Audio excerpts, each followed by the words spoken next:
Assalamualaikum warahmatullahi wabarakatuh. Innal hamdalillah nahmaduhu wa nasta'inuhu wa nastaghfiruh wa na'udzu billahi min shururi anfusina wa sayyiati a'malina. Man yahdihillahu fala mudilla lahu wa man yudlil fala hadiya lahu. Asyhadu an la ilaha illallah wahdahu la syarika lahu wa asyhadu anna Muhammadan abduhu wa rasuluh. Allahumma salli wa sallim ala nabiyyina Muhammad wa ala alihi wa sahbihi wa sallam tasliman katsira, amma ba'du. Allahumma la ilma lana illa ma 'allamtana innaka antal alimul hakim. 'Allimna ma yanfa'una wanfa'na bima 'allamtana wa zidna ilma. Wa arinal haqqa haqqan warzuqna ittiba'ah wa arinal batila batilan warzuqna ijtinabah waj'alna mimman yastami'una al-qawla wa yattabi'una ahsanah. Tidak ada kata yang lebih pantas, lebih utama kita haturkan pertama kali melainkan puja puji syukur kita kepada Allah Subhanahu wa taala yang mana telah memberikan berbagai kenikmatan lahir dan batin terhadap kita semuanya, yang mana di antara nikmat tersebut adalah taufik dari Allah Subhanahu wa taala kita bermujalasah di tempat yang mulia ini, yaitu tempat majelis ilmu. Semoga duduknya kita dan berpisahnya nanti kita adalah karena Allah Subhanahu wa taala dan untuk Allah Subhanahu wa taala semata. Salawat dan salam semoga senantiasa tercurah kepada junjungan kita Nabi Muhammad sallallahu alaihi wasallam. Allahumma salli wa sallim alaihi. Tercurah pula kepada keluarga beliau, kepada para sahabat beliau, dan terhadap orang-orang yang berusaha komitmen mengikuti ajaran beliau hingga yaumil qiyamah. Yang ketiga adalah saya ucapkan terima kasih atas undangan dari lembaga RATK nggih, PPTK Ulul Albab Samong Ulu Jami, yang mana berbesar hati mengundang seorang talibul ilmi, ya, seorang talibul ilmi pemula, yang mana tentunya apabila melihat kepada para asatidzah di sini tentu banyak yang lebih senior dari saya, banyak yang lebih faqih dari saya, tetapi Ustadz Mustafa berbesar hati untuk mengundang murid beliau. Tema kita kali ini adalah tema yang besar terkait dengan al-waladus soleh atau anak soleh. Beberapa materi yang akan kita bahas sore ini adalah terkait dengan keutamaan anak soleh. Kemudian di samping tentang keutamaan anak soleh, juga kita akan bahas beberapa materi setelahnya. Di antaranya bagaimana wasail atau tata cara agar kita dapat membentuk anak soleh. Di samping itu, di samping keutamaan anak soleh, kemudian tadi cara membentuk anak soleh, kita juga akan membahas tentang sifat-sifat anak soleh. Kemudian yang keempat adalah berbagai kesalahan umum dalam mendidik anak. Dan bahasan kelima apabila waktunya mencukupi adalah keteladanan dari para anbiya dan mursalin tentang bagaimana mendidik anak soleh. Sebelum kita masuk ke dalam pembahasan fadhailul al-waladis soleh, kita mengenali apa itu dulu anak soleh. Al-waladus soleh yaitu adalah man nasya'a 'alal imani wa taqwa, anak yang tumbuh di atas keimanan dan takwa, wastaqama 'ala ta'atillahi wa birril walidayhi, wa birri walidayhi, dia tumbuh lurus di dalam ketaatan kepada Allah, juga berbakti kepada kedua orang tuanya, wa tahala bil akhlaqil karimah, dia berhias dengan akhlak yang mulia, wa kana nafi'an li nafsihi wa li ghairihi fid dunya wal akhirah, sehingga dia bermanfaat untuk dirinya sendiri dan orang lain baik di dunia maupun di akhirat. Untuk orang lain bisa bermakna untuk kedua orang tuanya secara khusus dan kepada mujtama atau masyarakatnya secara umum. Sehingga dari pengertian ini yang dimaksud anak soleh adalah terkandung di dalamnya keselamatan akidah, kemudian kelurusan akhlak, dan benarnya ilaqahnya dia dengan Allah Subhanahu wa taala, yaitu kaitan atau ketersambungan hubungan dia dengan Allah Subhanahu wa taala, dan ihsan kepada sesama makhluk. Jadi singkatnya anak soleh adalah dia baik kepada Allah Subhanahu wa taala selaku ibadah spiritualnya, dan dia juga baik secara ibadah sosial, ya. Menggabungkan antara takwa dan husnul khuluq, ya. Karena ada pepatah, khiyarun nasi man jama'a baina taqwallahi wa husnil khuluq. Orang yang paling baik adalah ketika dia mampu menggabungkan antara takwa kepada Allah dan akhlak yang baik. Ini adalah anak soleh. Kemudian kita masuk pada pembahasan pertama, yaitu keutamaan anak soleh. Dan ini terangkum dalam dua hal. Yang pertama adalah keutamaan di dunia. Di antara ayat yang membahas ini adalah firman Allah Ta'ala, wa wassaynal insana biwalidayhi husna, dan kami wasiatkan kepada manusia agar dia berbuat baik kepada kedua orang tuanya. Maka di sini terdapat pelajaran bahwa berbakti kepada kedua orang tua adalah termasuk tabiat atau perangai anak-anak soleh yang paling agung. Mengapa? Karena perintah atau wasiat dari Allah Subhanahu wa taala agar anak-anak soleh berbakti kepada kedua orang tuanya diletakkan setelah perintah mengesahkan Allah Subhanahu wa taala dalam ibadah. Tidak mungkin anak yang soleh ternyata perangainya dalam hal berbakti kepada kedua orang tua, muamalahnya kepada kedua orang tua ternyata buruk. Maka ini ternafikan atau ditiadakan. Kemudian bisa kita lihat juga dalam ayat yang lain bagaimana salah satu nabi di antara adalah Nabi Yahya alaihi salam. Allah Ta'ala ceritakan wa barram biwalidayhi wa lam yakun jabbaran 'asiyya. Yang mana Nabi Yahya alaihi salam adalah anak yang berbakti kepada kedua orang tuanya dan bukan termasuk orang angkuh lagi suka bermaksiat. Maka dari ayat ini menunjukkan bahwasanya bakti kepada kedua orang tua termasuk dari sifat-sifat Nabi dan para Rasul. Kemudian dalam hadis Nabi SAW yang diriwayatkan oleh Ibnu Mas'ud radhiyallahu an, beliau bertanya kepada Nabi SAW, ayul amali ahabbu ilallah, amal apa yang paling dicintai Allah Subhanahu wa taala? Maka jawab beliau, as-salatu ala waqtiha, salat tepat waktu. Kemudian Ibnu Mas'ud bertanya kembali, summa ai, lalu apalagi setelah salat tepat waktu? Jawab Rasulullah SAW, birrul walidain, yaitu berbakti kepada kedua orang tua.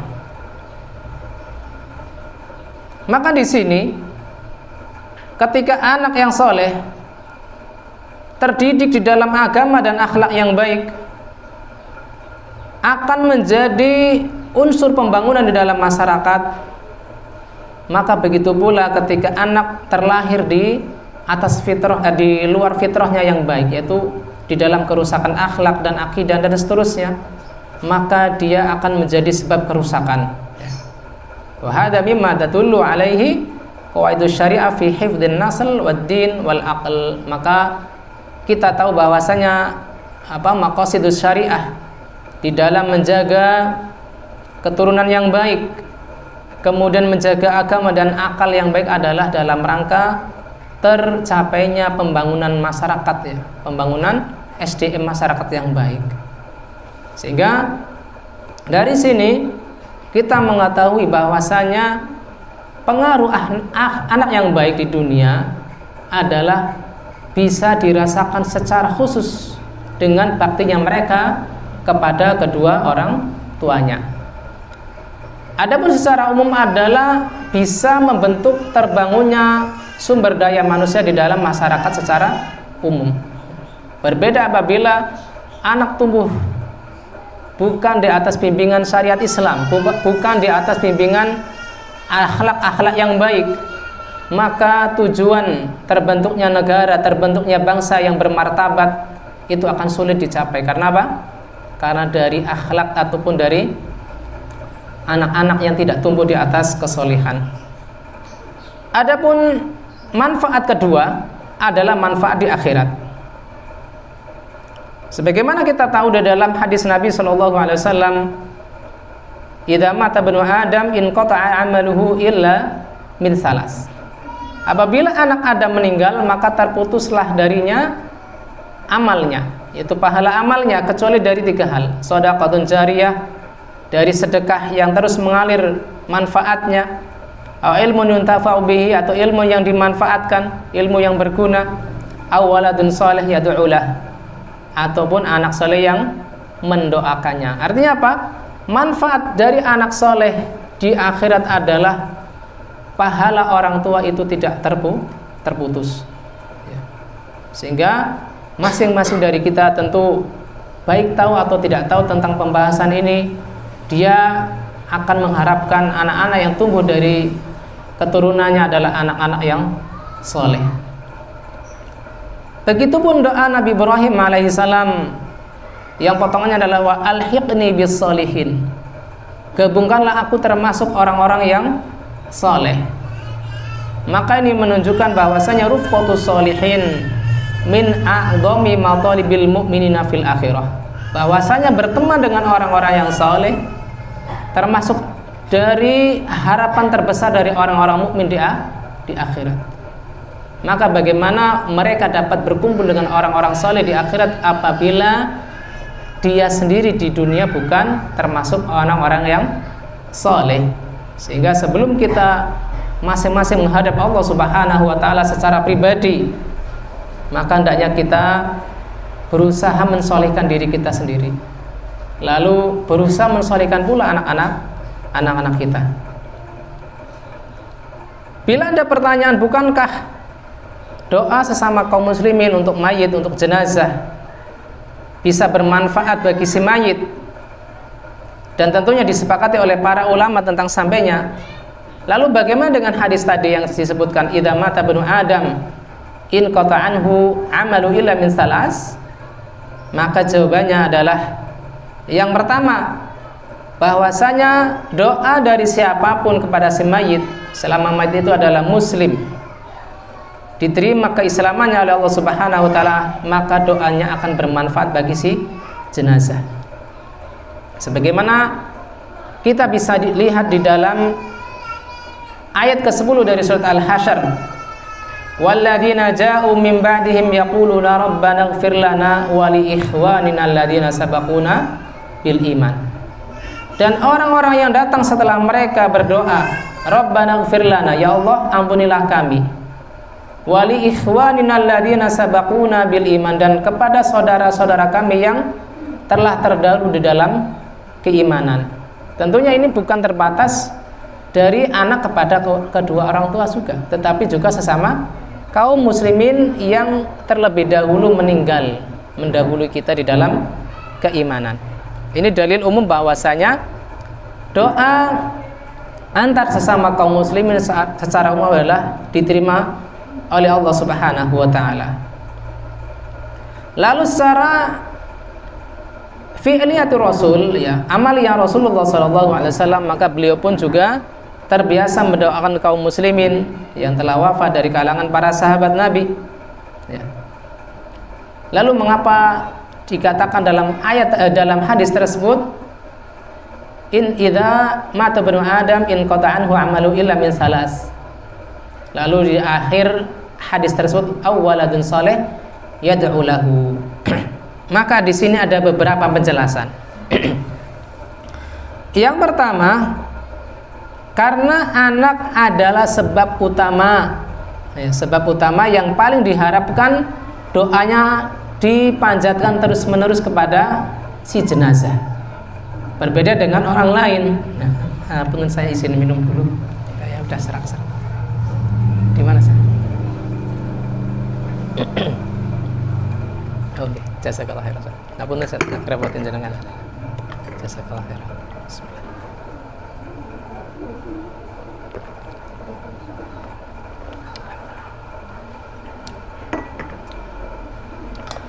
Bismillah. Secara ikatan emosional, tanggung jawab bagaimana agar orang tuanya selamat di akhirat, tentu di antara kebiasaan anak adalah dia akan cenderung lebih rajin dan berkesinambungan mendoakan orang tuanya, ya. Ini secara tabiat, secara umum, ya. Jawaban pertama adalah anak lebih diharapkan sering mendoakan kedua orang tuanya. Sehingga penyebut di dalam hadis tersebut bukan doa yang diterima itu khusus dari anak saja secara eksklusif, lalu doa dari orang lain tidak diterima, tetapi ada potensi lebih langgeng dari anak-anaknya, apalagi anak-anaknya kathah nggih Bu. Maka di sini lebih diharapkan doanya lebih manfaat untuk kedua orang tua. Artinya di situ bukan pembatasan, la yufidul hasr.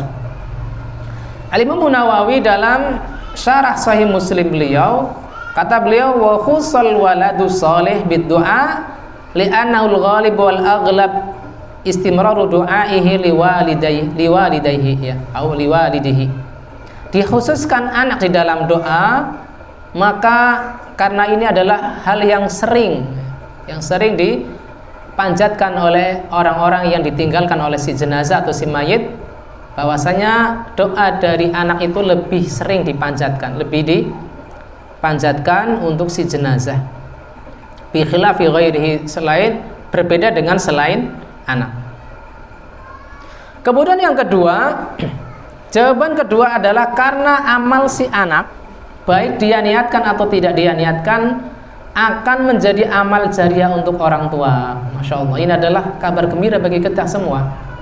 Ketika kita didik anak-anak kita untuk mengaji, untuk membiasakan kalimat-kalimat yang thayyibah agar menjauh dari ucapan-ucapan buruk yang fahish, maka secara sadar atau tidak sadar pahalanya akan mengalir kita yang mendidiknya, baik ketika kita masih hidup maupun setelah kita meninggal.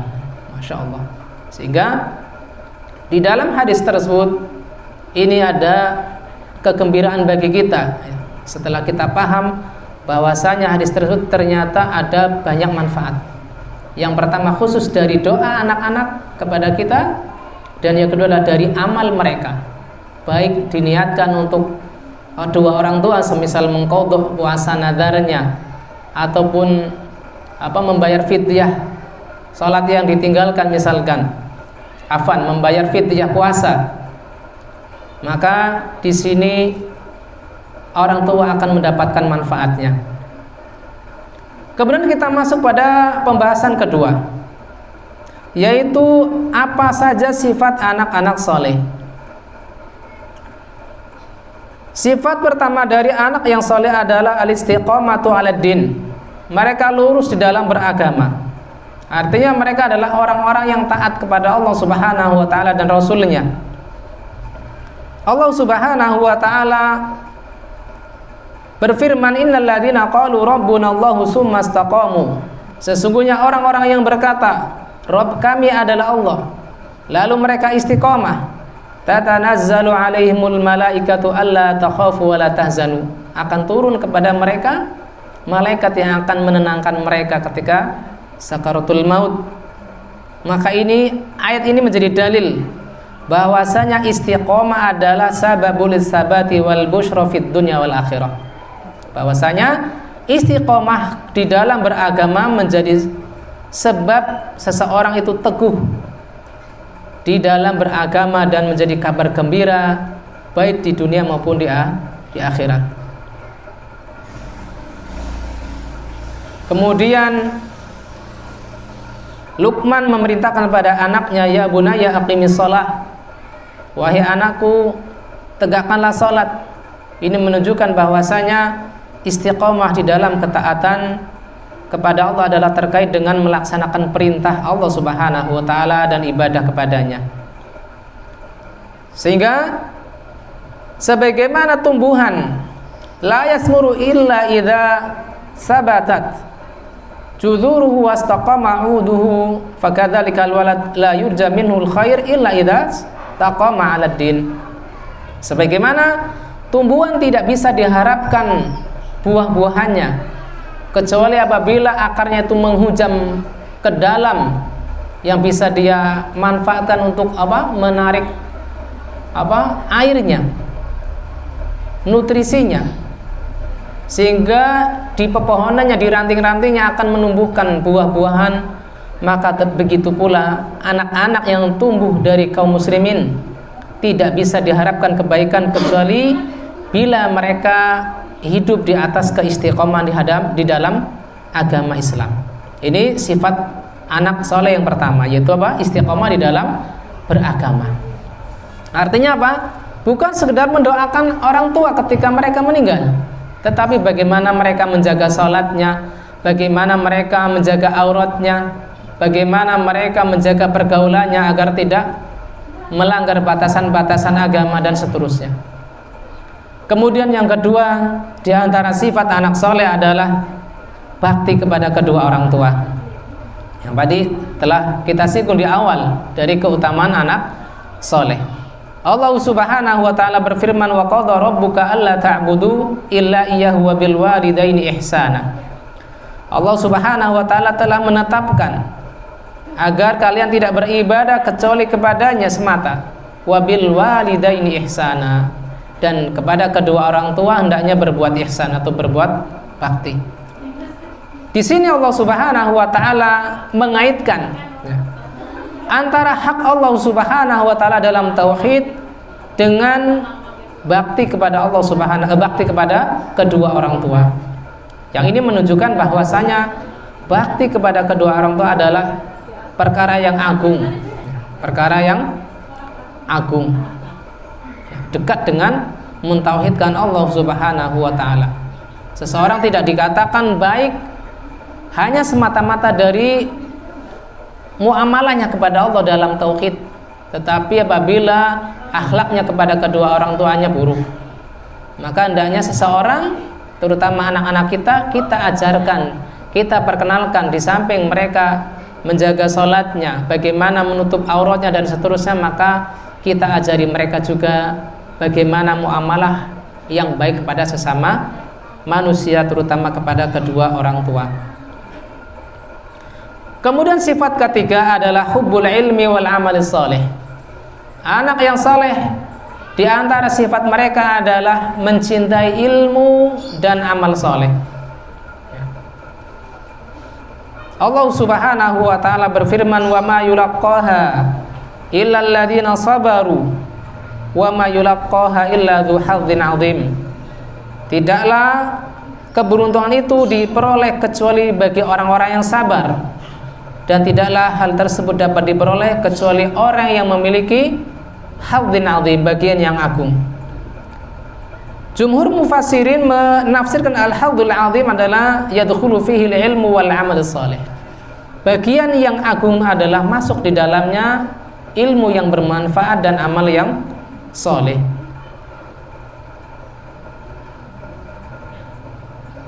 Kemudian sifat keempat adalah husnul khuluq wal muamalah. Husnul khuluq wa husnul muamalah.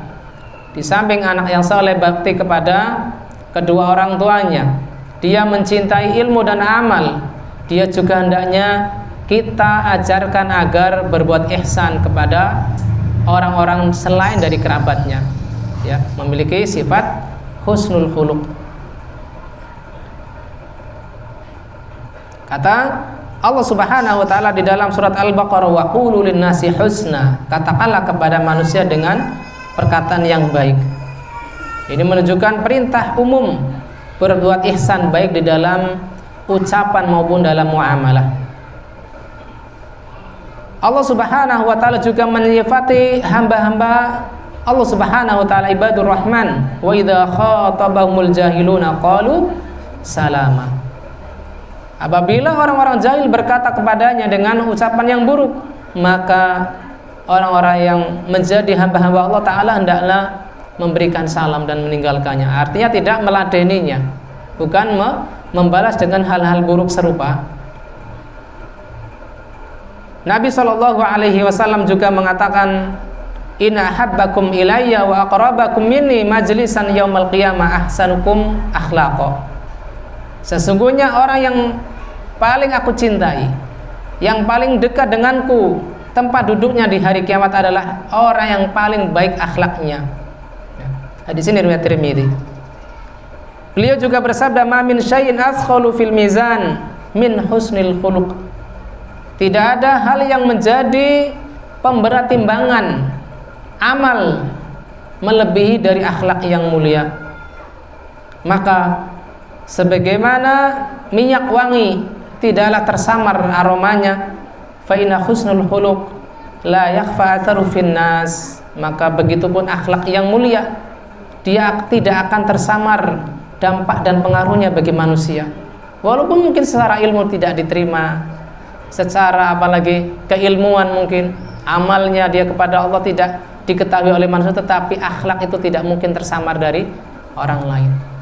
Sebagaimana kisah Nabi Muhammad SAW yang mana di antara pasukan beliau berhasil membunuh Umayyah bin Khalaf di perang Badar. Lalu Safwan anaknya sampai benci sekali kepada Rasulullah SAW. Tetapi ketika Fathu Mekah beliau menghadiahi Safwan bin Umayyah dengan 100 unta, lalu berkuranglah rasa bencinya kepada Nabi Muhammad SAW. Lalu ditambah lagi sampai 3 kali, sehingga jadilah Safwan masuk Islam dengan penuh kecintaan kepada Nabi Muhammad SAW. Ya awalnya secara tabiat karena orang tuanya telah terbunuh di perang Badar, tentunya sangat benci kepada pembunuhnya. Tetapi karena akhlak Nabi SAW, jadilah hal tersebut menjadi sebab masuk Islamnya Safwan ibu Umayyah bin Khalaf, karena sebab akhlaknya Nabi SAW. Lalu apa saja sarana dan prasarana agar anak-anak kita menjadi anak-anak soleh? Yang pertama adalah doa wa raja, yaitu dengan doa dan harapan kita kepada Allah Subhanahu wa taala. Sebagaimana doanya Nabi Zakaria alaihi salam, Rabbi habli min ladunka dzurriyyatan thayyibah innaka sami'ud du'a. Ya Allah, karuniakanlah kepadaku dari sisimu anak-anak keturunan yang thayyib, anak-anak yang saleh, karena Engkau adalah Maha pendengar doa.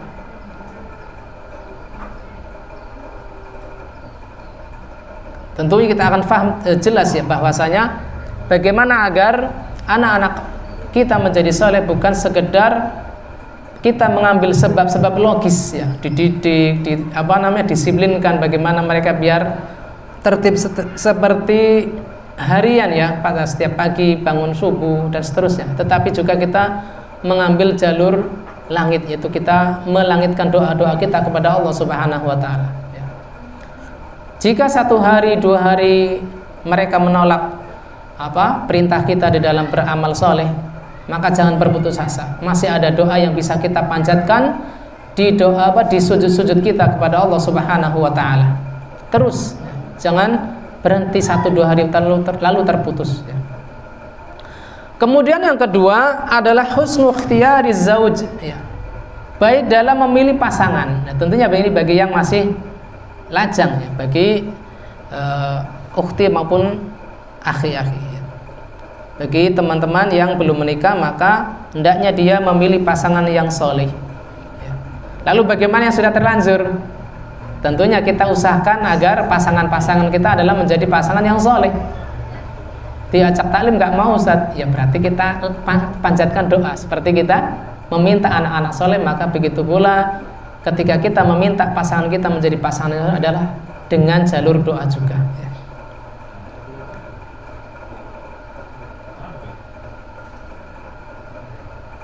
Nabi SAW tungkahul mar'atu li arba, lalu di akhir hadis tersebut fadfar bidatid din taribat yadak atau kama qala ya.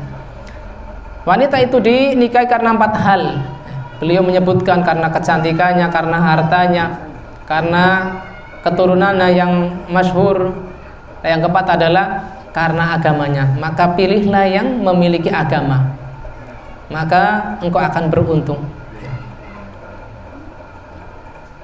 Begitupun bagi keluarga yang memiliki anak-anak yang solehah. Maka bagaimana biar mereka mendapatkan pasangan soleh adalah mengamalkan hadis Nabi SAW, idza atakum man tardawna dinahu wa khuluquhu fazawwijuhu ya.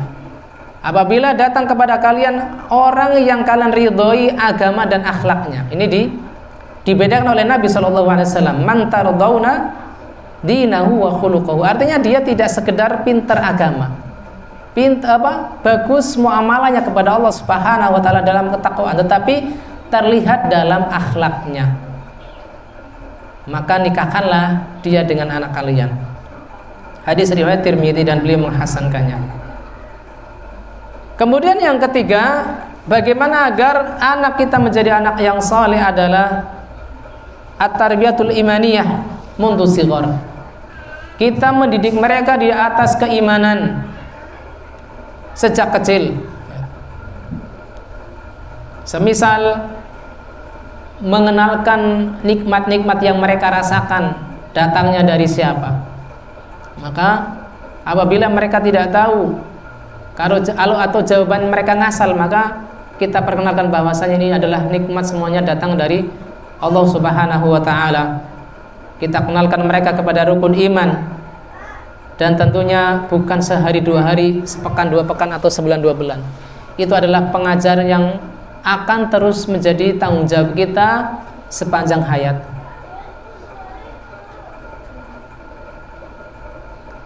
Kemudian yang berikutnya, yang keempat adalah memilihkan lingkungan yang soleh, al-bi'atu sholihah, memilihkan lingkungan yang baik.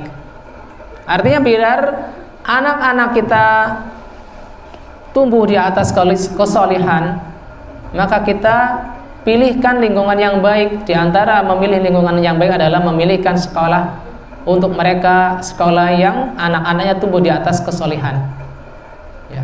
Semisal PPTQ Ulul Albab misalkan ya. Misalkan di lingkungan masyarakat ya, tersebar di kalangan anak-anak ucapan-ucapan yang kurang pantas, maka kita ingatkan agar tidak latah kepada anak-anak kita, tidak ikut-ikutan sampai mereka menanyakan apa ini boleh ataukah tidak boleh kepada kita selaku orang tua. Kita biasakan mereka mendatangi masjid untuk sholat berjamaah atau mengikuti halaqah-halaqah Quran, baik itu tahsil tilawah ataupun hafalan Al-Quran.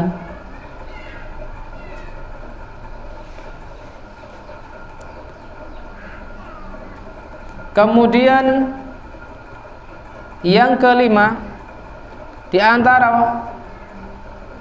alat agar anak kita menjadi saleh adalah at-tarbiyatul jasadiyah ya. Artinya di sini kita selaku orang tua hendaknya memperhatikan kesehatan badannya, kesehatan badan anak-anak kita, nutrisinya, bagaimana olahraganya ya, agar mereka tidak mager atau malas gerak di rumah saja, kesehatannya, dan menjaga mereka dari berbagai hal-hal yang merusak mereka ya. Semisal dari makanannya, kemudian mungkin penggunaan gawai ataupun gadget itu yang bisa menimbulkan radiasi dalam jangka panjang, maka hendaknya kita perhatikan ya. Nabi SAW bersabda, al-mu'minul qawi khairun wa ahabbu ilallahi minal mu'minin dhaif wa fi kullin khair, ya. Mukmin yang kuat tentunya lebih baik dari mukmin yang lemah, ya, dan lebih dicintai oleh Allah Subhanahu wa taala dari mukmin yang lemah. Yang mana walaupun di sini maknanya adalah kuat imannya, tetapi juga diilhakkan ataupun diikutkan kuat secara badan. Dan dalam keduanya itu ada terdapat kebaikan. Karena baik mukmin itu lemah ataukah kuat, keduanya sama-sama mukmin yang beriman kepada Allah Subhanahu wa taala. Kita ajak mereka berolahraga agar mereka bisa bersyukur atas kenikmatan badan yang sehat dari Allah Subhanahu wa taala.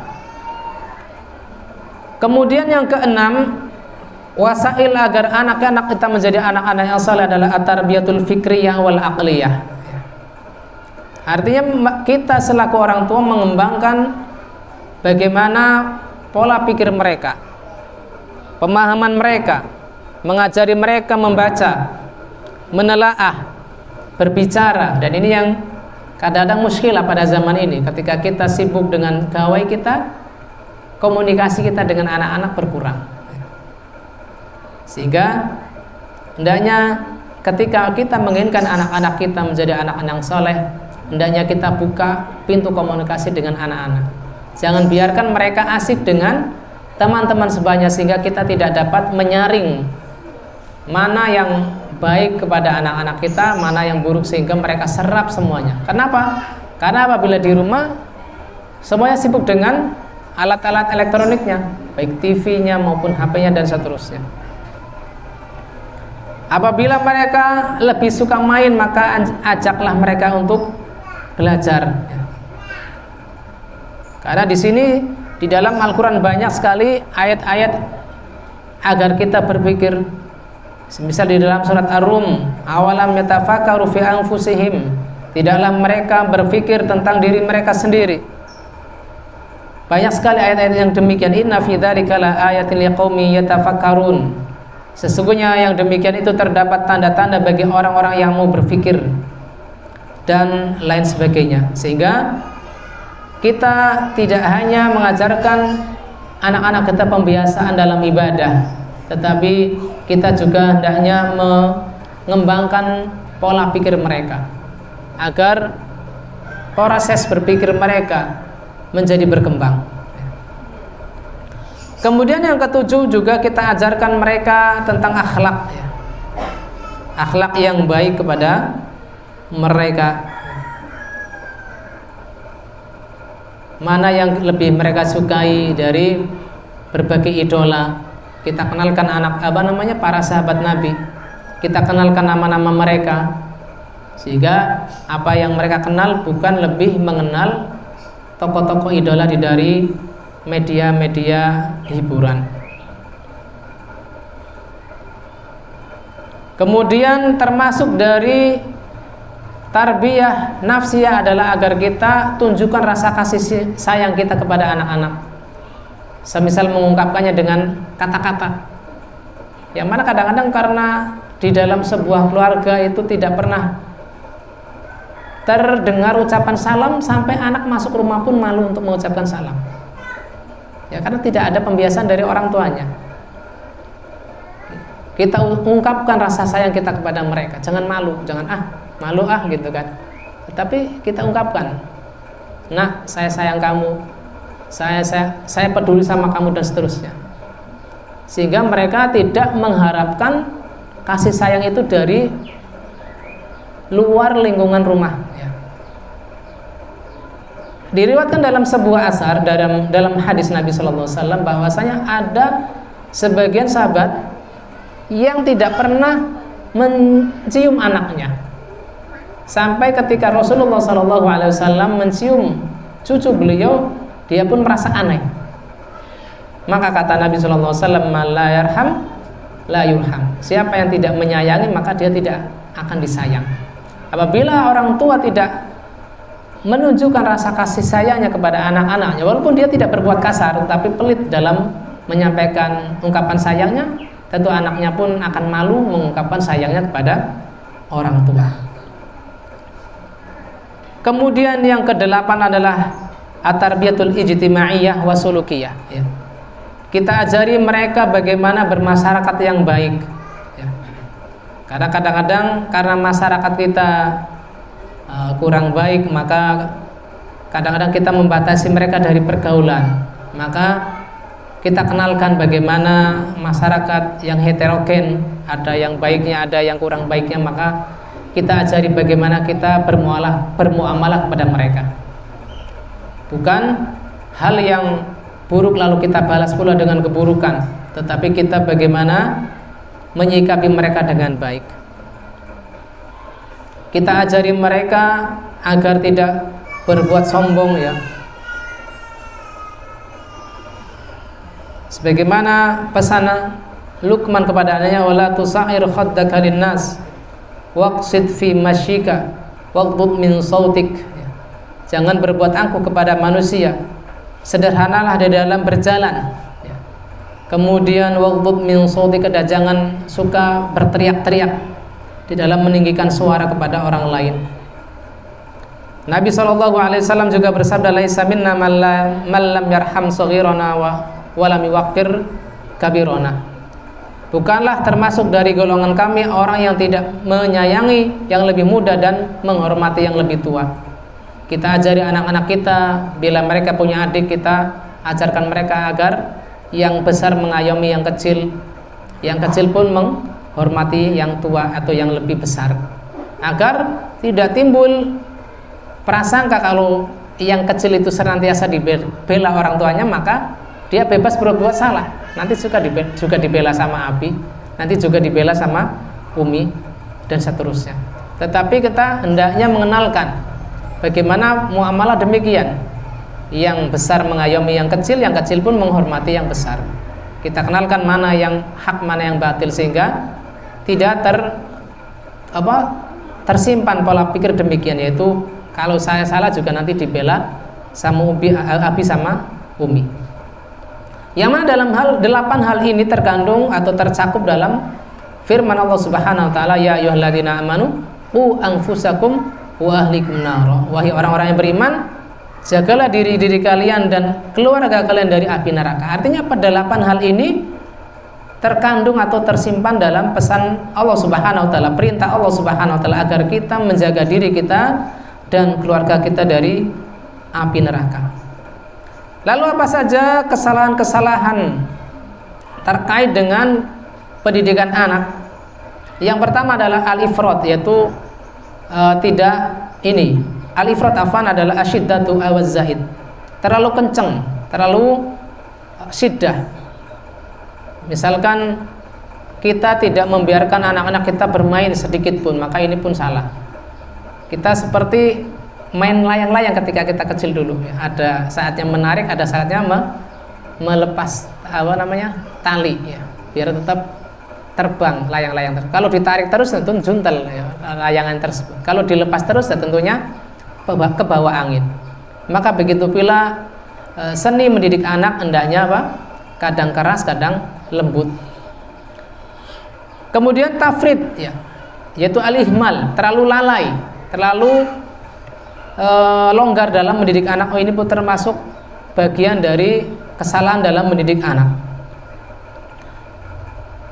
Kemudian yang kedua adalah at-tarbiyatu 'ala dunya faqat, ya.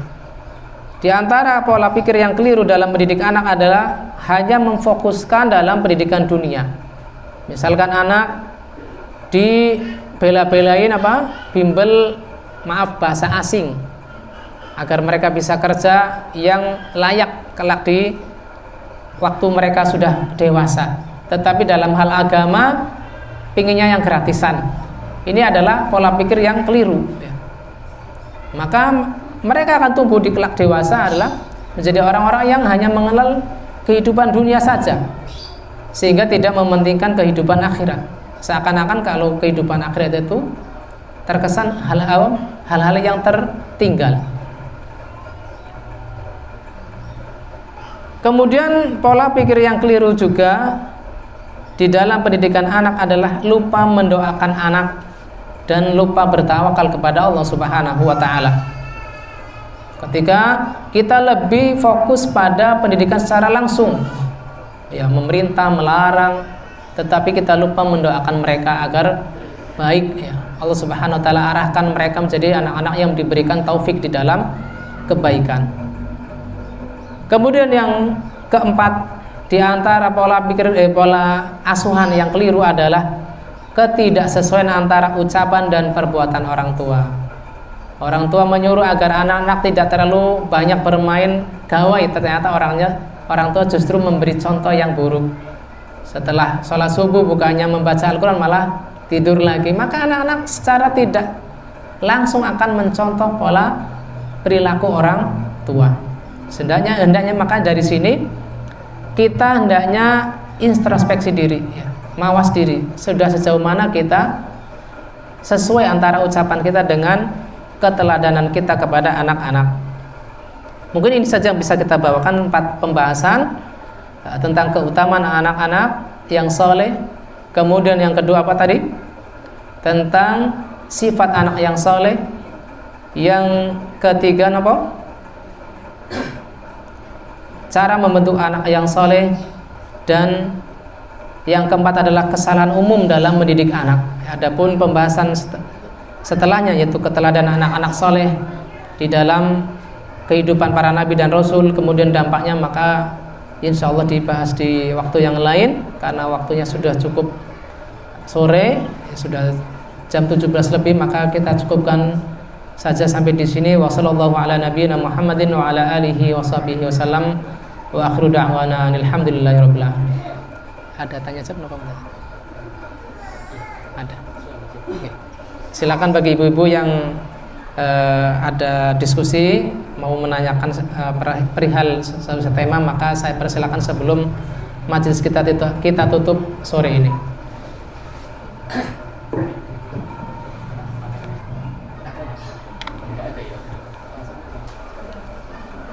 Biasanya langsung apa pakai kertas? Mubasyar. La yujad mukabir saut. Idan naktafi. Ada enggak Umahat? Ada pertanyaan enggak? Udah apa? Hah? Iya, silakan. Ini tafadhal ini. Ini yang mau tanya nih. Ini ya.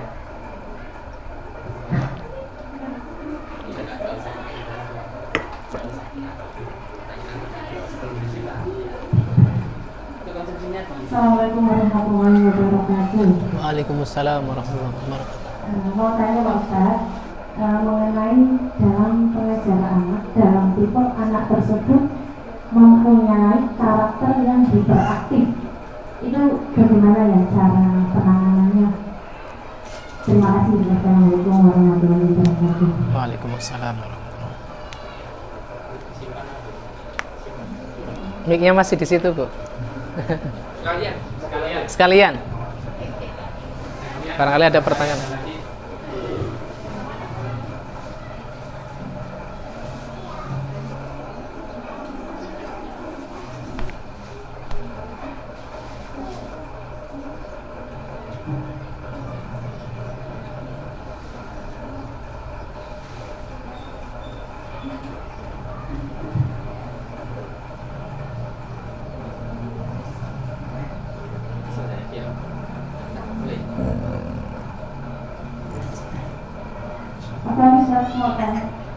Pertanyaannya hampir mirip, tapi sudah di cara penanganannya gimana, terus sudah diberitahu dengan motivasi, lepaskan tidak berubah, itu bagaimana ya? Apakah ada kiat yang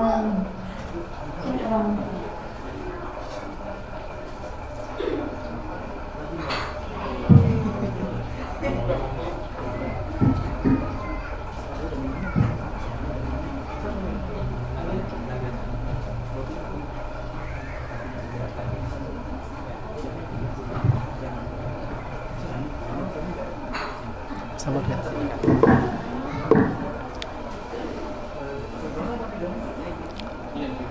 Bismillahirrahmanirrahim. Wassalatu wassalamu ala Rasulillah wa ala alihi washabihi wa man wala ma ba'du. Bagaimana menyikapi kita apabila anak-anak kita adalah anak-anak ya salah satunya diberi kelebihan dari Allah Subhanahu wa taala dalam bentuk hiperaktif. Yang pertama ya, bahwasanya hiperaktif adalah bukan sekedar kenakalan biasa ya, tetapi juga butuh bantuan agar mereka mengelola energi mereka dengan baik ya. Sehingga ketika kita menyadari kalau salah satu atau mungkin beberapa anak kita memiliki kelebihan tersebut, maka kita buat rutinitas mereka dengan rutinitas yang baik ya. Rutinitas yang jelas. Mungkin dari bangun tidur, apa yang kita tugaskan kepada mereka ya, misalkan merapikan tempat tidur agar bersegera langsung ke tempat wudhu ya, sehingga konsentrasi mereka tidak teralihkan kepada hal-hal yang lain. Kita ajari mereka agar menjadi anak-anak yang fokus ya. Kemudian yang kedua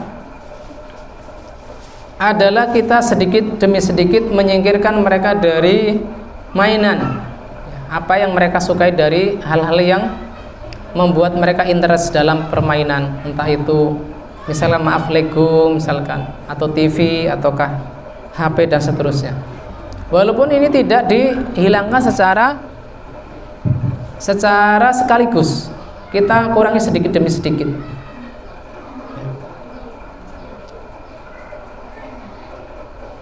Kemudian kita salurkan mereka kepada hobi-hobi yang bisa menyalurkan energi mereka dengan baik. Semisal kita ajari mereka bersepeda, berenang, main bola, atau lari pagi dan seterusnya ya, biar energi mereka tersalurkan.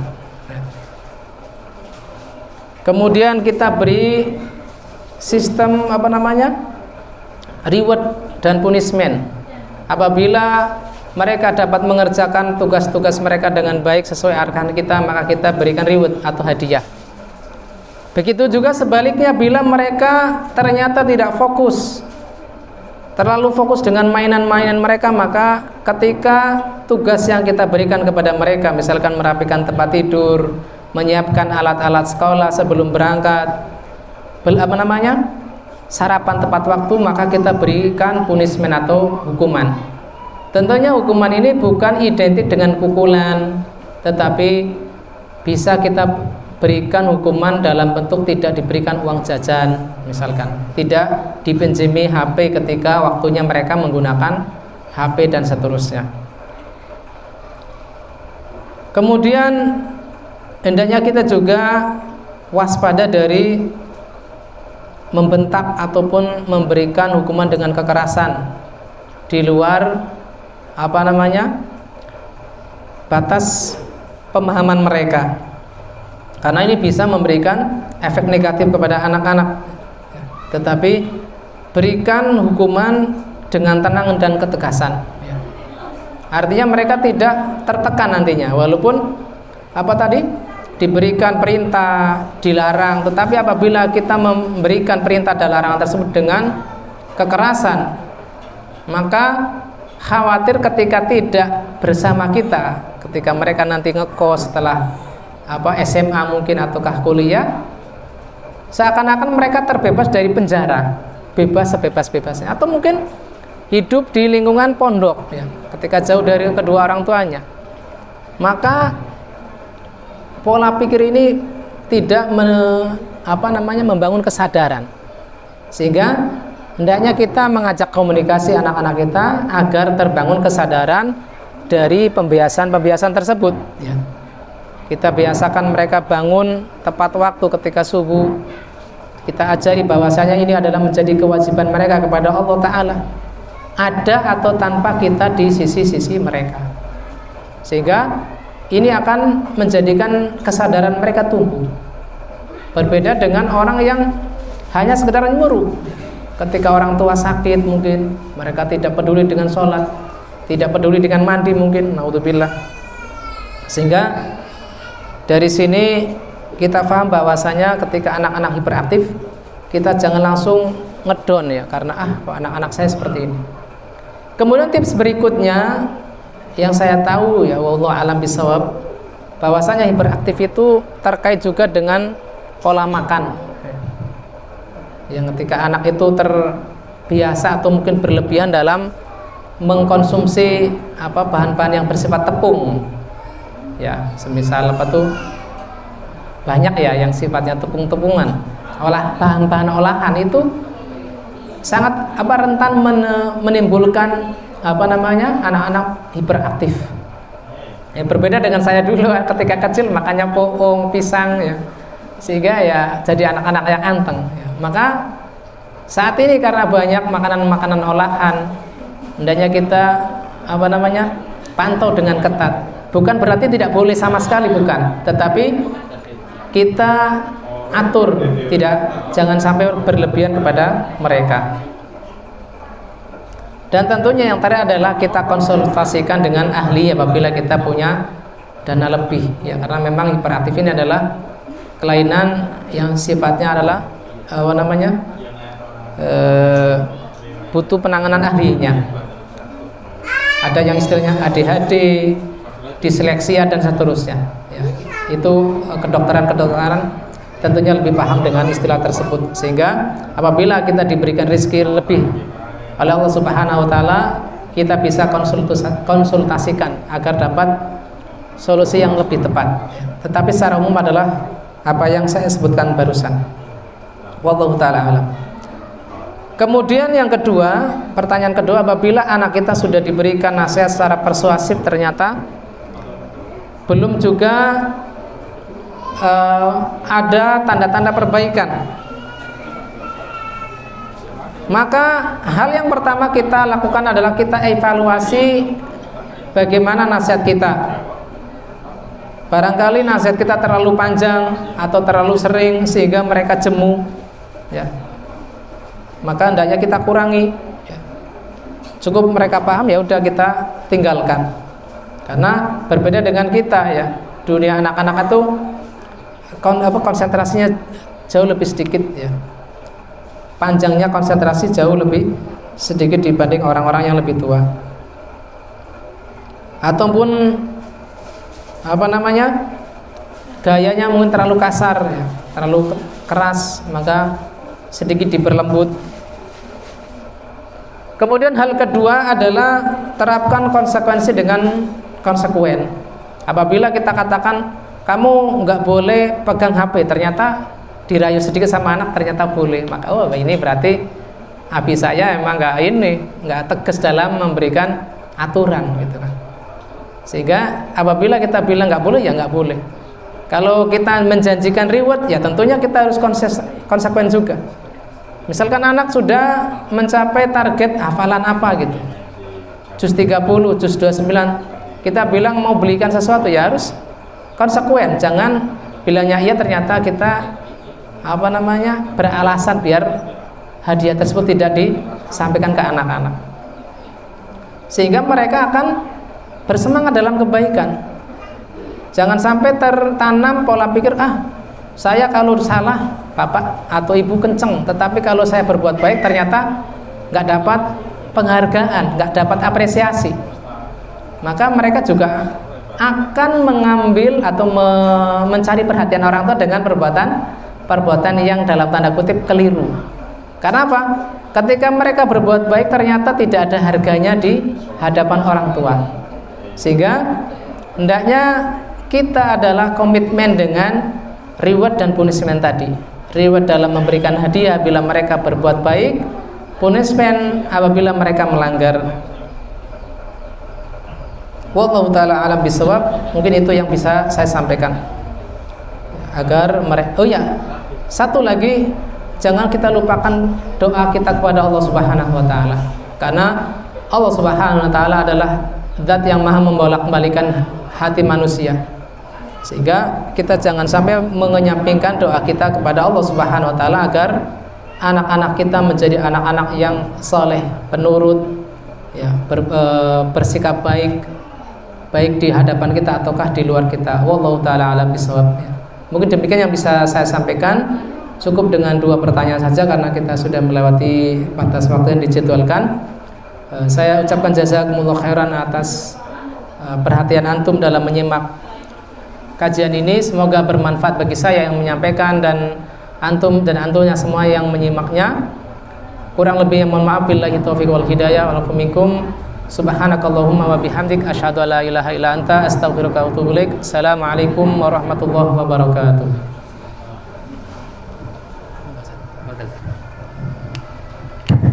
Assalamualaikum warahmatullahi wabarakatuh. Terima kasih.